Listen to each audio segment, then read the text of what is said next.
May buntang mga mareng, so karong adlaw atong experience ang kasalang bahay. So kasalang bahay ang tawag mareng kay dire raman sa balay giheld. So pag ani gani mga mareng no, so ato yung makita nagikan sa to ang mga pamilya, sa lulo, lula, auntie, uncle, mag-inilugay yun na sila mareng kung kinsay magluto mareng no, kay syempre ingon ana yun na siya mareng. So kani siya nakasal mareng, stipid meal lang ni siya mareng, dili ni siya mahal, kay gusto lang yun mareng no makasal sila. Pero gusto po nila ma-afford man lang ang bongga, pero gusto nila simple na ningon ani mareng. So kining lechon mareng nangalibog na niya ang mga nagbitbit mareng kung asa na ipamutang, kay wala na jud butangan na silang area kay gamay lagi.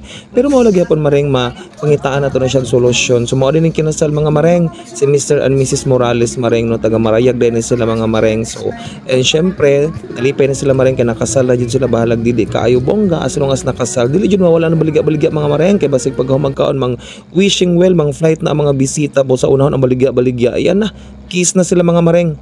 Bye moi. Hi mga mareng, so karong adlaw de mareng no, kay naimbitahan ta sa Mate Doctors Academy and Mate Doctors College para mag-judge sa ilahang Mr. and Miss MDChan 2024 og sa ilahang Battle of the Band mga mareng. Ambot pito mga mareng oy, natingala ko nga na judge man ko aning Battle of the Band na di benta maayo og tingog, pero maayo man ta maminaw mga mareng. In fairness mga mareng no, sa ilahang mga candidates sa Mr. ug Miss mga guwapa sila tanan mga mareng, og maayo jud ilahang mga talent mga mareng.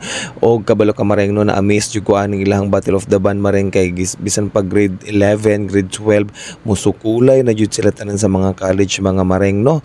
Og nagpasalamat jud ko kay mareng kay kini alma mater mangguna ko ni mareng, mao nang pag need ko nila mareng na mag-judge mo adto jud ko mareng, bisag layo pa kung gikanan mareng, gikan pa ko aning nag-travel sa GovGen mareng no, pero diretso rin ko ani sila mareng kay ngano palangga man kana ko ni Mate Doctors College mareng, kay diri man taning graduate mga mareng. So diri na lang mareng, daghang kay salamat sa inyo ha. Bye-bye.